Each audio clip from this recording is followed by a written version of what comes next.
Baca Qur'annya mulia, baca surah Yasinnya mulia, berzikirnya la ilallah mulia. Tapi dikerjakan pada saat orang lagi mati, cari dalil dulu, baru Anda kerjakan, gitu kan? Jadi jangan sampai kita mengira kita sudah beribadah tapi ternyata tidak diterima oleh Allah Subhanahu wa taala.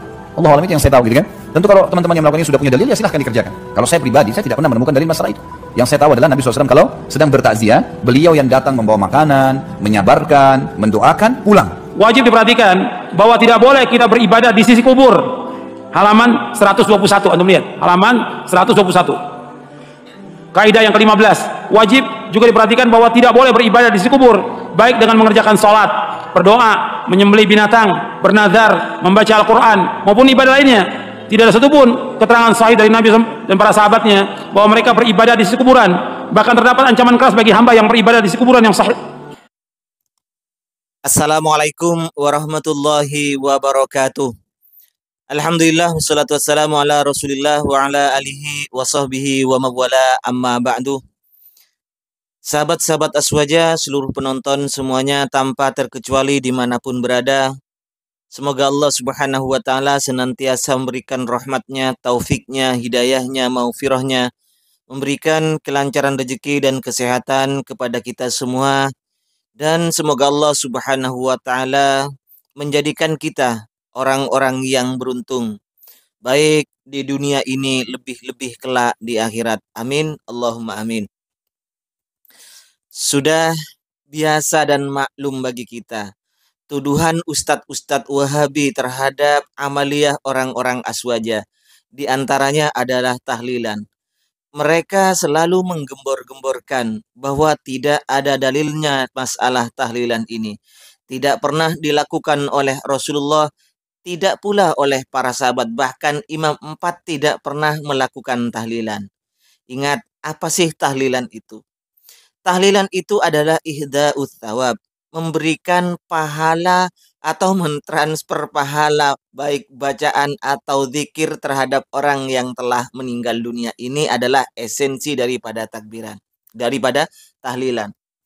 Tetapi walaupun orang-orang Aswaja selama ini memberikan dalil terhadap mereka, tetap mereka tolak. Entahlah apa sebenarnya yang ada di pikiran mereka. Apa mereka tidak mengerti bahwa itu adalah dalil? Yang tidak sama dengan mereka, mereka anggap bukan dalil. Bahkan Syekh Ibnu Taimiyah sendiri menyatakan bahwa orang yang bertahlil, orang yang berzikir, membaca la ilaha illallah, subhanallah, takbir, tahmid, kemudian dikirimkan pahalanya terhadap orang yang meninggal dunia, ini bermanfaat terhadap orang yang telah mati itu. Ini adalah ulama di kalangan mereka sendiri, Ibnu Taimiyah. Masih mereka tolak, apalagi dari ulama-ulama ahli sunnah wal jamaah.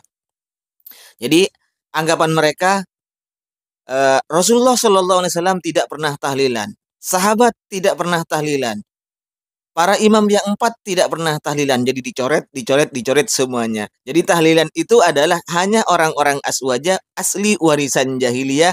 Bahkan yang lebih parah lagi, tahlilan ini dari agama Hindu. Na'udzubillah, ini adalah tuduhan keji dari mereka. Ketika ada YouTuber Aswaja yang membantah, maka yang membantah itu dikatakan yang tidak beradab.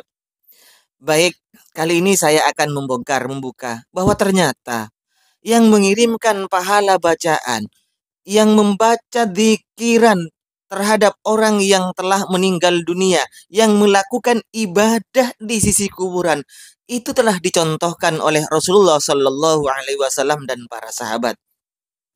Nah, akan saya buktikan dalil di belakang ini adalah hadis yang sahih. Bahkan saya ini ambil dalam Musnad Imam Ahmad dan di dalam kitab Ad-Durar As-Saniyah, di dalam Ad-Durar As-Saniyah ini dikatakan hadis yang sahih. Bahkan ada ulama paling tidak mengatakan ini adalah hadis yang hasan dari berbagai riwayatnya. Kalau nanti masih ditolak, itu terserah mereka. Yang penting kewajiban kami menyampaikan bahwa ternyata Rasulullah Shallallahu Alaihi Wasallam itu melakukan ihda'us sawab. Rasulullah itu melakukan ibadah di sisi kuburan, mendoakan, membacakan tasbih, membacakan takbir terhadap orang yang telah meninggal dunia. Ini dicontohkan oleh Rasulullah dan diikuti oleh para sahabat. Baik, mari. Ini silahkan Ustadz-Ustadz Wahabi dan jamaahnya, kalaupun jamaahnya itu bisa membaca, buka kitab Musnad, Al-Musnad karya Imam Ahmad bin Hambal. tepatnya di juz ke-12 di halaman 11. Nomor hadisnya silakan dilihat itu 14809.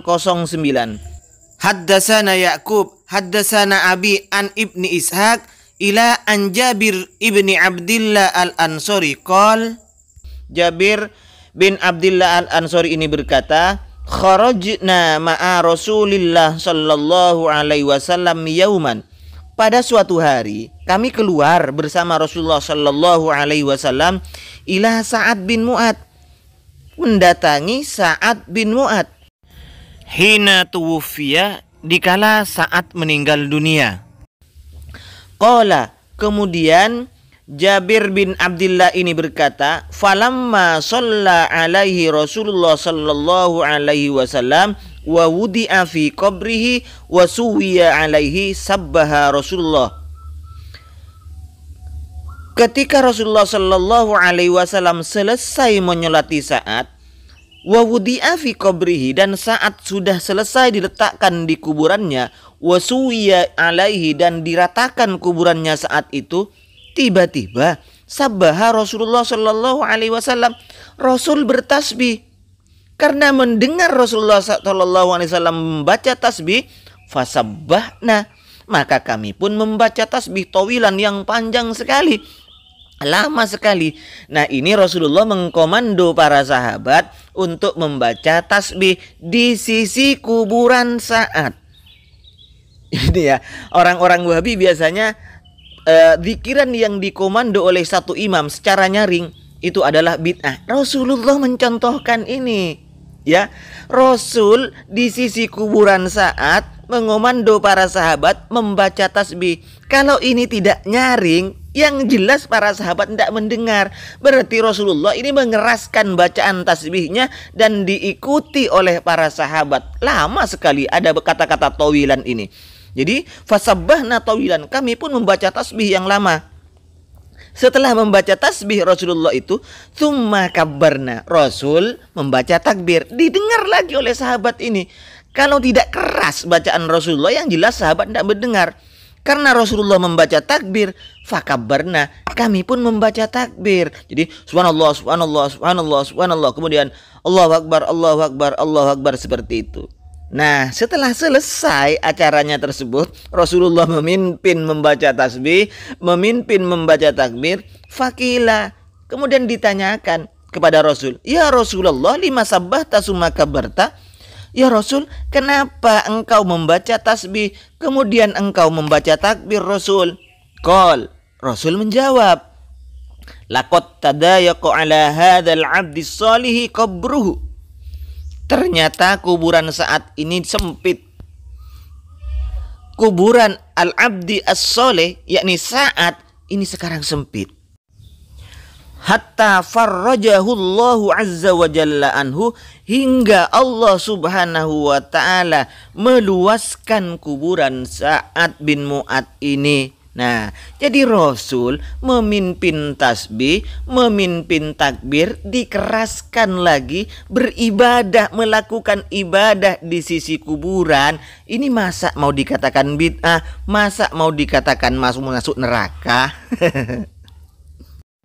Jadi untuk orang-orang Wahabi yang mengeraskan bacaan zikir, itu dicontohkan Rasulullah, memimpin diikuti oleh para sahabatnya. Zikir ini juga Rasulullah beribadah di sisi kuburan, membaca zikir juga dicontohkan oleh Rasulullah. Tujuannya untuk ihda'us sawab terhadap orang yang telah meninggal dunia, itu juga dicontohkan oleh Rasulullah. Berdasarkan hadis ini, beberapa pernyataan dari orang Wahabi bahwa tidak ada dalilnya zikir keras, tidak ada dalilnya zikir ini dipimpin, tidak ada dalilnya beribadah di kuburan, membaca zikir di kuburan, tidak ada dalilnya ihda'us sawab atau membaca sesuatu untuk orang yang meninggal dunia. Ini tertepis dengan pernyataan, dengan dalil, dengan hadis yang diriwayatkan oleh Imam Ahmad ini. Kalau kita lihat di Ad-Durar As-Sadiyah, sedikit berbeda ya. Lamma dufina Sa'ad wa nahnu ma'a Rasulullah sallallahu alaihi wasallam, sabbaha Rasulullah sallallahu alaihi wasallam, fasabbahan nasu ma'ahu tailan. Ketika Rasul itu membaca tasbih, kemudian diikuti oleh para sahabat. membaca tasbihnya itu panjang. Tsumma kabbara fakabbaron nasu. Kemudian Rasul membaca takbir diikuti oleh orang-orang. Tsumma qalu, itu pertanyaannya sama ke bawahnya, laqad tadayaqa ala hadzal rajuli sholih. Kalau yang tadi itu di Musnad Ahmad, laqad tadayaqa ala hadzal abdis sholih qabruhu. Nah, kita tetap di Ad-Durar As-Saniyah itu. Ar-Rawi, rawinya siapa? Jabir bin Abdillah, muhaddisnya Syuaib. Masdar adalah tahrij musnad li Syuaib, sahifahnya lihat sendiri. Hukum hadisnya sahih, tahrijnya itu lihat sendiri ya. Ternyata hadis ini adalah hadis yang sahih.